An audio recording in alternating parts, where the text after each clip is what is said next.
What if the very person you see as the obstacle standing between you and your twin flame is actually the sacred key, silently and expertly unlocking the door to the union you dream of?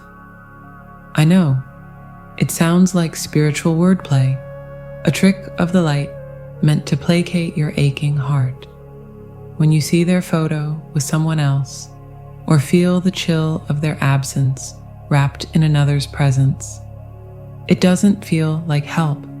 It feels like a theft, a cosmic joke where you're the punchline.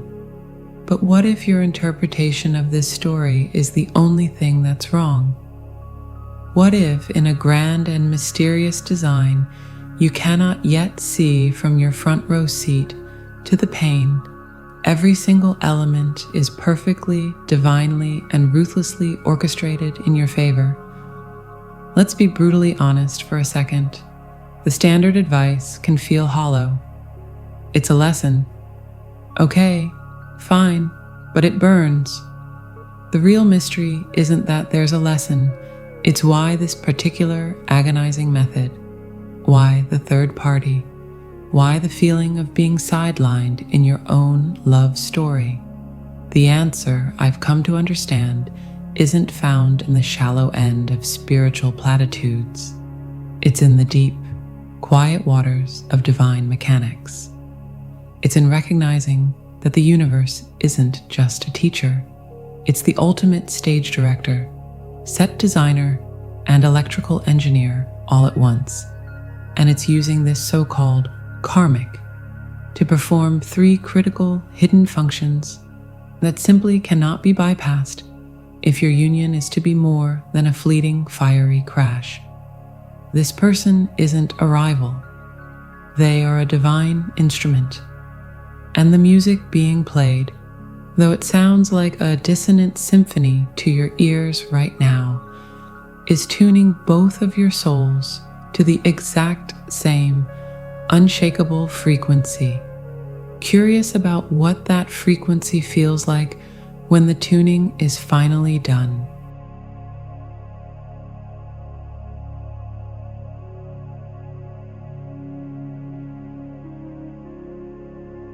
Let's talk about the ache. That specific, hollowed out feeling when you see them, your twin, laughing at a text from someone else, planning a future that doesn't include you, living a life where you are, at best, a haunting. You've been told it's a lesson, and honestly, that can feel like being handed a band-aid when you're bleeding out from a soul-deep wound. What if I told you it's so much more sacred than that? What if that person you secretly call the third party, or the Karmic, isn't a teacher at all, but an actor, a divinely hired performer in a sacred, one-run only play where your twin is the lead, finally learning their own lines? Think about it. Your soul doesn't learn in abstractions. It learns in visceral, gut-wrenching, 3-dimensional experience. You can't heal a pattern of being controlled by just thinking, I should have better boundaries. No, your soul, your twin soul, needs to physically, emotionally live through the full, frustrating arc of control. It needs to feel the squeeze, taste the resentment, and reach the absolute limit of that dynamic. So, the universe, in its infinitely creative and sometimes brutally efficient wisdom, doesn't send a pamphlet. It casts a role. It finds a soul who, in a moment of cosmic agreement, said, I will play the controller for them. I will embody that archetype so completely, so convincingly, that they cannot look away. This isn't about good or bad souls. This is about sacred contract work. Imagine your twin's soul journey is a sprawling ancient estate. There's a beautiful new wing meant for you, the twin flame union. But attached to it is an old, crumbling structure from a past era, with faulty wiring and a rotten foundation. It's unsafe. You can't just build the new and ignore the old. The whole property is compromised. The karmic partner isn't the annoying neighbor complaining about the mess. They are the specialized contractor who showed up with the blueprints to that old structure. Their job? To methodically, sometimes loudly, tear it down. Every argument about money is them hitting a weak joist. Every moment of emotional neglect is them exposing rusty pipes. It's disruptive, it's dusty, it's unbearably loud, but it is not random destruction, it is deliberate deconstruction. Your twin living in this house is learning the architecture of their own pain by living through the renovation. They are seeing where the leaks are, feeling the drafts from poorly sealed windows, and the contractor, the karmic, isn't there to be loved or to stay. They are there to do a job with a completion date. Their entire presence is a mirror held up not to your twin's face, but to the very walls of their soul's dwelling. See this? Bang. This needs to go. Crash. This is why these relationships often feel so archetypal, almost cartoonish in their dysfunction. The needy one, the distant one, the chaotic one, they are playing a part, and your twin, bless them, is the other lead in this play. Learning their own role isn't the rescuer, the pleaser, the lost child. They are learning to become the sovereign. The lesson isn't this person is bad.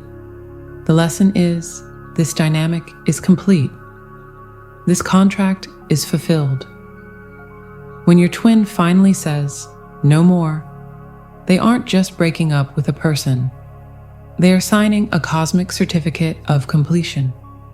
They are walking out of that old demolished structure for the last time, dusting off their hands and turning finally free to see the clear space where something new, something meant for you and them, can actually be built.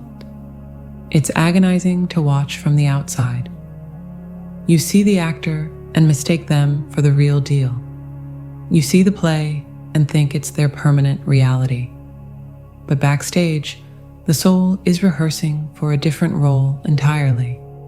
The role of being ready for you.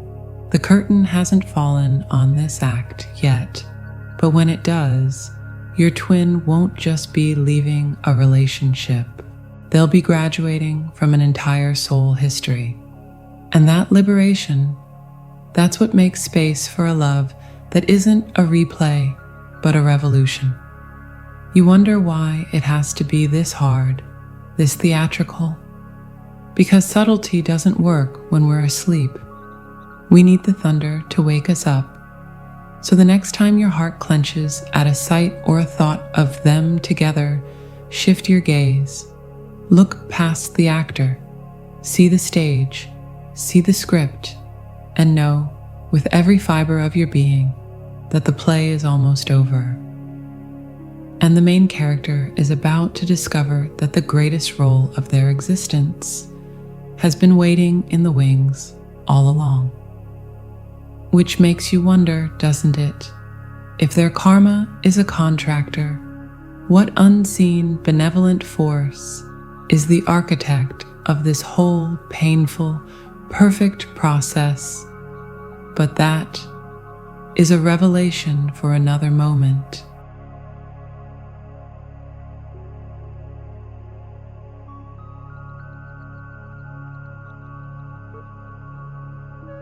Now, let's talk about the silence. Not the peaceful kind, but the aching quiet that follows the question, why can't we just be together now? You feel the pull, that magnetic, almost gravitational draw to your twin. It's visceral, a current in your blood. So why the distance? Why the frustrating, heart-wrenching space filled by someone else? What if that space isn't empty at all, but is in fact a sacred insulating layer, a divine buffer, actively protecting the very connection it seems to threaten. Think of the energy between you and your twin not as a gentle stream, but as a raw, high-voltage power line. It's potent, it's transformative, it's the stuff of creation itself. Now, imagine trying to plug that live wire directly into a small, delicate lamp not yet equipped for that voltage. What happens? A brilliant, blinding flash, and then darkness. The lamp is fried, the wire is useless. The potential for light is utterly lost in the catastrophic fusion. This, my friend, is the risk of premature union. The karmic third party isn't standing on the wire. They are the insulating sheath wrapped around it. They are the necessary resistance that prevents a short circuit of magnificent, soul-scorching proportions. Let's get practical, because spirituality without grounded understanding is just fairy dust. Your journey right now is fundamentally about individuation. It's about you becoming a self-sustaining, vibrant powerhouse of your own. The twin flame connection, in its ultimate form, is a circuit of two such power sources, creating something greater than the sum of its parts. But if you're not yet a full generator, if you're still looking to them to be your primary power outlet, then coming together creates a parasitic drain, not a synergistic flow. The karmic buffer maintains the physical and emotional separation required for you to finally and irrevocably wire yourself to your own source, your purpose, your joy, your wholeness.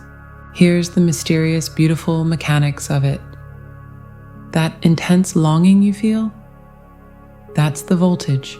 In a state of lack, that energy rockets outward, becoming obsession, anxiety, and sleepless nights spent stalking social media.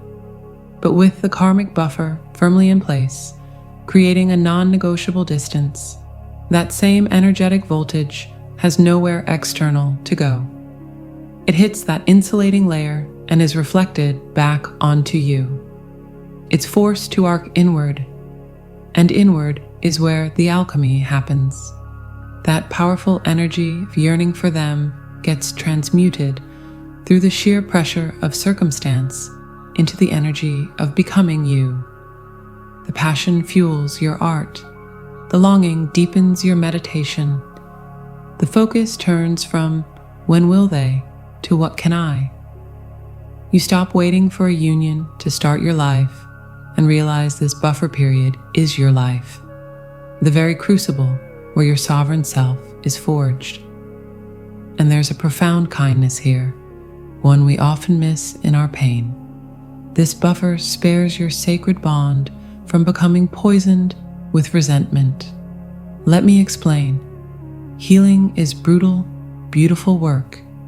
It requires facing the shadowy corners of yourself you'd rather ignore. Now, if your twin were right there beside you during this process, who would you unconsciously blame for bringing up all this painful stuff? They would. Every trigger would wear their face. You make me feel insecure. You make me confront my abandonment wounds. The relationship itself would become synonymous with the pain of healing. The karmic, by playing the role of the trigger, absorbs that karma. They become the face of the lesson, allowing your twin and you to do the messy, screaming into pillows work of transformation without tarnishing the mirror of your twin flame connection. You get to heal for your union, not because of it. You cleanse the wounds so that when you finally touch, it's not to bleed on each other, but to connect whole skin to whole skin. So this waiting period, this time of insulation, isn't a punishment. It's the universe's way of saying, this connection is too precious to risk. It's allowing the solder to cool, the circuits to be properly aligned, and the internal generators to come fully online. When the buffer finally falls away, and it will, its purpose fulfilled, what comes together isn't two needy halves hoping the other completes them. It's two complete, fortified power grids. And the resulting connection isn't a frantic, unstable spark. It's a steady, brilliant, and unshakable radiance. The kind that can light up a lifetime, not just burn out in a spectacular, heartbreaking flash. You see, the space between you isn't a void. It's a cocoon. And what's being protected within it isn't just you or them. It's the fragile, magnificent potential of what you're meant to build together. Which makes you wonder if the universe is going to this much careful, intricate trouble to insulate and prepare this bond. Just how profoundly world-altering is it actually meant to be?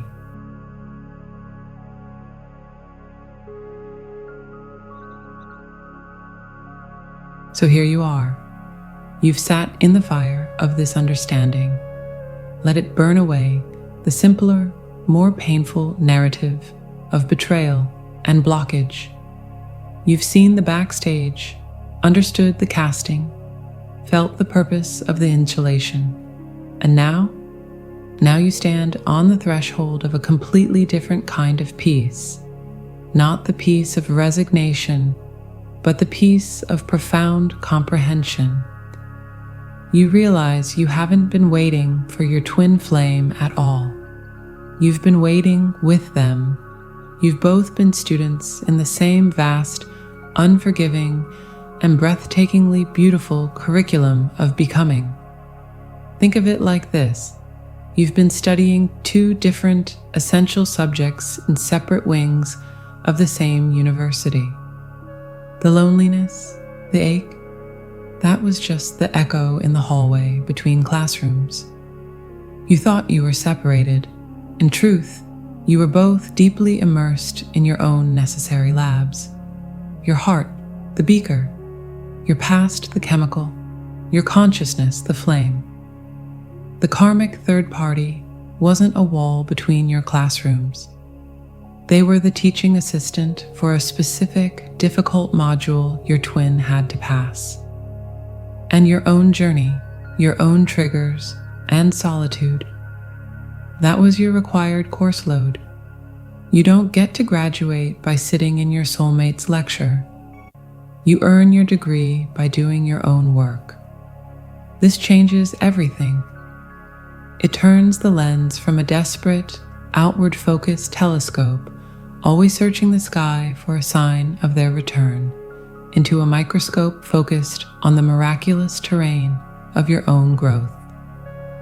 Every tear becomes a prism, refracting light onto a hidden facet of your strength. Every moment of jealousy, deconstructed, reveals the blueprint of your own worthiness you're learning to build. You start to see your life not as a holding pattern, but as the main event. This isn't the prelude to your story. This is your story, the heroic chapter where the protagonist discovers they were the treasure they were searching for all along. And the beautiful, almost humorous irony. The moment you truly, bone deep, settle into this knowing, the moment you stop peering down the road for their silhouette and instead become utterly captivated by the garden you're tending, right where you stand, is the very moment the universe begins its final adjustments. The actor takes their bow. The insulating layer, its job done, begins to dissolve. Not because you forced it, but because the energy that required its presence has been transformed. You've absorbed the voltage. You've built your own grid. You're no longer a potential short circuit. You're a stable, humming source of light. And like recognizes like across any distance. This is the sacred contract, not that you would find a missing half, but that you would become a whole beacon, and in doing so, naturally attract another whole beacon. The coming together then isn't about completion, but about celebration. It's not two fractured pieces snapping into place with a sigh of relief. It's two magnificent, self-sustaining galaxies choosing to orbit a shared center of gravity, creating a new, more complex and stunning cosmic dance. So take a breath, a real one. Feel the solid ground of your own 2 feet.